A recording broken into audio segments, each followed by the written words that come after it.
Միացյալ Նահանգները Պակիստանի միջոցով Իրանին է փոխանցել 15 կետից բաղկացած առաջարկ, որը կարող է հիմք հանդիսանալ խաղաղության համաձայնագրի համար, հայտարարել է Միացյալ Նահանգների նախագահի հատուկ բանագնաց Սթիվ Ուիթքոֆը։ Նրանք հիմարներ չեն, նրանք իրականում շատ խելացի են եւ հիանալի բանակցողներ, նախարարների հետ հանդիպմանն ասել է Միացյալ Նահանգների նախագահը, խոսելով Իրանի մասին։ Այդ նրանք են աղաչում գործարք կնքել, ոչ թե ես։ Եթե նրանք ճիշտ գործարք կնքեն, ապա Հորմուզի նեղուցը շուտով կբացվի, ասել է նա։ Մինչ այս հայտարարությունն անելը Թրամփը սոցցանցում գրել է, որ իրանցի բանակցողները շատ տարօրինակ են։ Նրանք աղաչում են մեզ, որ գործարք կնքենք, ինչը նրանք պետք է անեն, քանի որ ռազմական առումով ջախջախված են եւ վերականգնվելու որևէ հնարավորություն չունեն, եւ այնուամենայնիվ հրապարակավ հայտարարում են, որ ընդամենը դիտարկում են մեր առաջարկը։ Այդպես չէ, լավ կլինի նրանք արագ լրջանան, քանի դեռ ուշ չէ, որովհետեւ երբ դա տեղի ունենա, այլևս հետդարձ չի լինի եւ դա լավ չի լինի, նշել է նա։ Իրանի արտգործնախարար Աբբաս Արաղչին էլ հայտարարել է, որ Միացյալ Նահանգները Թեհրանին ուղերձներ է փոխանցում բազմաթիվ միջնորդների միջոցով,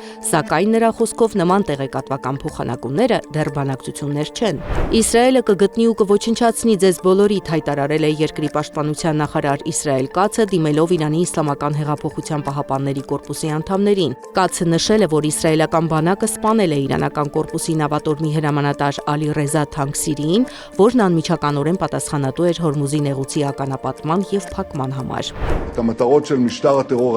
Մենք շարունակում ենք ուժային հարվածներ հասցնել Իրանի ահաբեկչական ռեժիմի թիրախներին, այս հայտարարությունն էլ արել է Իսրայելի վարչապետ Բենյամին Նեթանյահուն։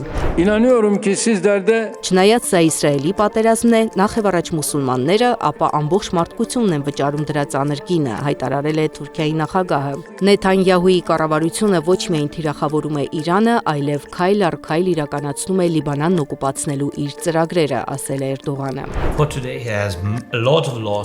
Ուկրաինայի նախագահ Վլադիմիր Զելենսկին հրաժարվել է դուրս բերել Ուկրաինայի զինված ուժերը Դոնբասից ամերիկյան անվտանգության երաշխիքների դիմաց։ Նրա խոսքով տարածաշրջանում ուկրաինական ամրաշինություններն արդեն անվտանգության երաշխիքների մաս են կազմում։ Le Monde-ին տված հարցազրույցում նա նման փոխանակումն անարդար է անվանել։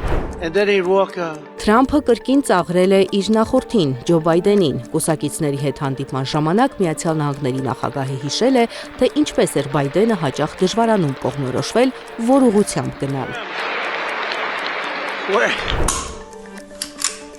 Հյուսիսային Կորեա այցելած Բելարուսի նախագահն էլ Կիմ Չեն Ընին հրացան է նվիրել այն դեպքերի համար, եթե հանկարծ թշնամիներ հայտնվեն։ Հյուսիսային Կորեայի առաջնորդն էլ Լուկաշենկոին նվիրել է նրա պատկերով ծաղկաման եւ թուր։ Զարա Սարգսյան, Աշոտ Բարբարյան, ABC Media։